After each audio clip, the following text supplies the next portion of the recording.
Robert Kiyosaki warns that the biggest bubble is about to burst. Robert Kiyosaki warns about the biggest market crash in history. He explains his best and worst case scenarios of how it can go and shares his thoughts on what's the best protection against the looming disaster. Robert T. Kiyosaki is an American businessman, investor, and best-selling author. One of his most popular books is Rich Dad Poor Dad, and it's a great educational tool on the way to financial freedom. Kiyosaki is well known for revealing the truth about money and finances that they don't teach in any school. So let's have a look on what Robert Kiyosaki means by the biggest bubble is bursting. Do this now. On August 15, 1971, President Richard Nixon shocked the entire world when he closed the gold window, effectively ending free conversion of the US dollar to gold. This infamous new economic policy, also known as Nixon shock, eliminated the requirement that the US dollar be backed by gold reserves. From that fateful day forward, the Federal Reserve's ability to manage the US money supply was no longer hampered. Decades later, Nixon's verdict had resulted in slowing economic growth, non-existent wage growth, growing wealth disparity, deteriorating productivity growth, and other economic ills. August 15th commemorates a day when the economic history of the United States was altered.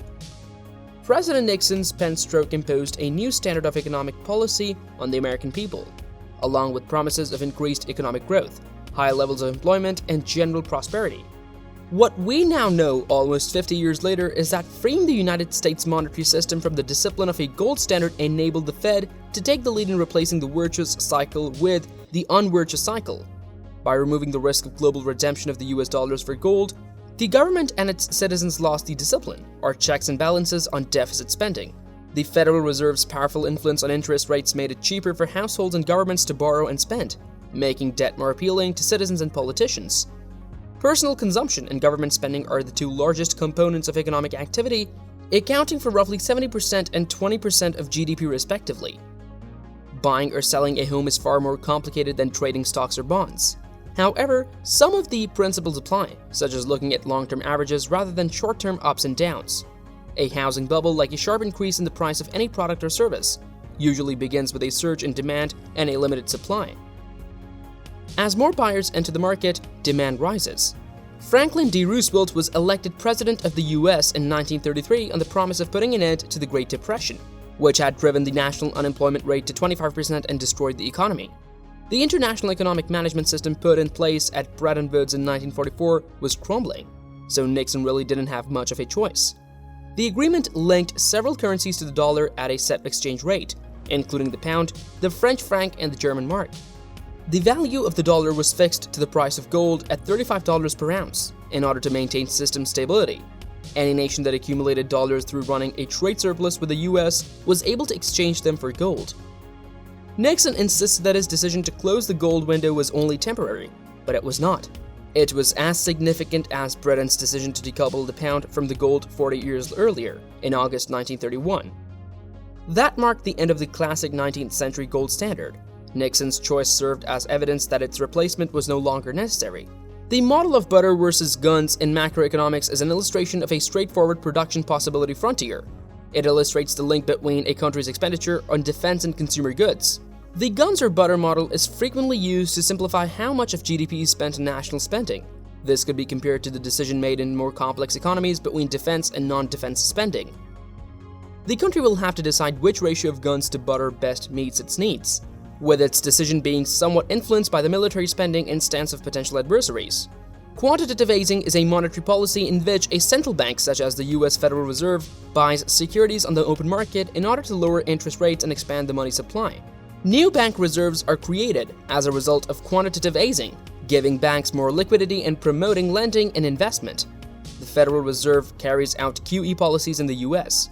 When interest rates are close to zero and the economy is stagnant, quantitative easing is frequently used. Reduced interest rates are one of the few tools available to central banks to effect economic growth. Central banks must carefully increase the money supply because they cannot further reduce interest rates. Quantitative easing was used during the COVID-19 pandemic, and the Federal Reserve increased its holdings, which accounted for 56% of the Treasury securities issued up until the first quarter of 2021. The gold standard was incorporated into the Federal Reserve's organizational structure in 1913. The law required the Federal Reserve to hold gold at a fixed price of $20.67 per ounce of pure gold.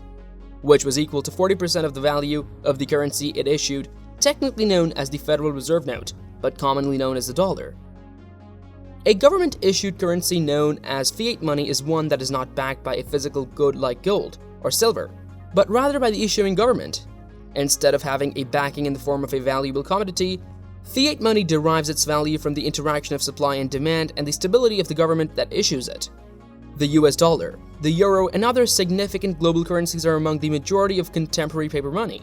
Governments used to print paper money that could be redeemed for a predetermined amount of physical commodities or mint coins out of valuable physical commodities, like gold or silver.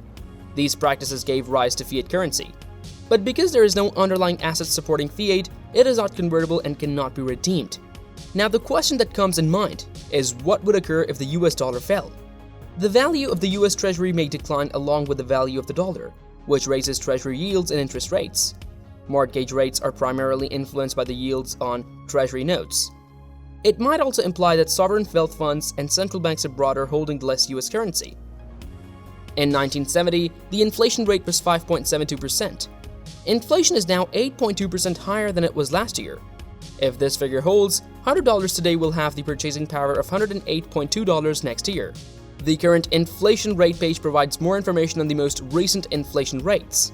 The dollar lost about 2/3 of its value to its relative currencies, the Deutsche Mark, the yen, and the Swiss franc, but it remained a reserve currency until today. According to Robert, gold is true money.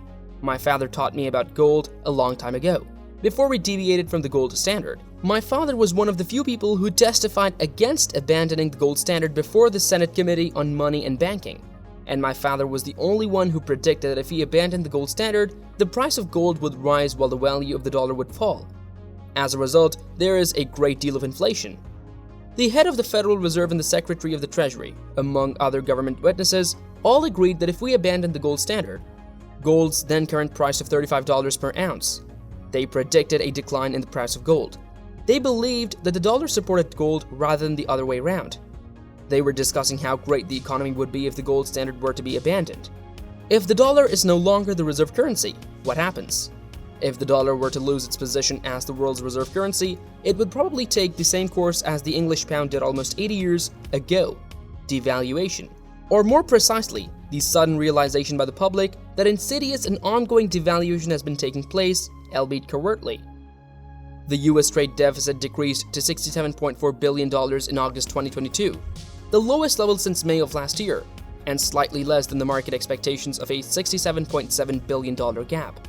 It showed a $3.4 billion decrease in the goods deficit to $87.6 billion and a $0.4 billion decrease in the services surplus to $20.2 billion. The biggest decliners in imports, which fell 1.1% to $326.3 billion, were crude and fuel oil, semiconductors, computers, and civilian aircraft. Purchases of personal vehicles, travel, and fees for intellectual property use increased, on the other hand. When the value of the dollar on the foreign exchange market is less than that of other currencies, the US dollar depreciates. A decrease in the dollar index is how this is expressed.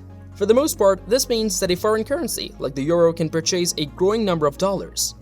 Increased treasury yields and interest rates are caused by a falling dollar, which can also mean a decline in the value of US Treasury securities. The principal factor influencing mortgage rates is the yield on Treasury notes. It might also imply that sovereign wealth funds and foreign central banks are holding less money. As a result, less money is needed. Foreign goods cost less to purchase when the dollar is weaker.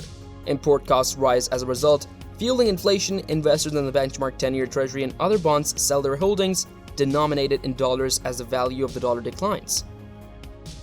The Federal Reserve announced on Thursday that it will publish a research paper that further examines the move in order to advance its efforts to create its own digital currency. Chairman Jerome Powell noted the advancement of payments technology and stated that the Fed has been carefully monitoring and adapting to those innovations, despite the fact that the central bank did not announce any specific plans regarding the currency. The effective functioning of our economy requires that people have faith and confidence not only in the dollar, but also in the payment networks, banks, and other payment services providers that allow money to flow on a daily basis, Powell said in a video message accompanying the announcement.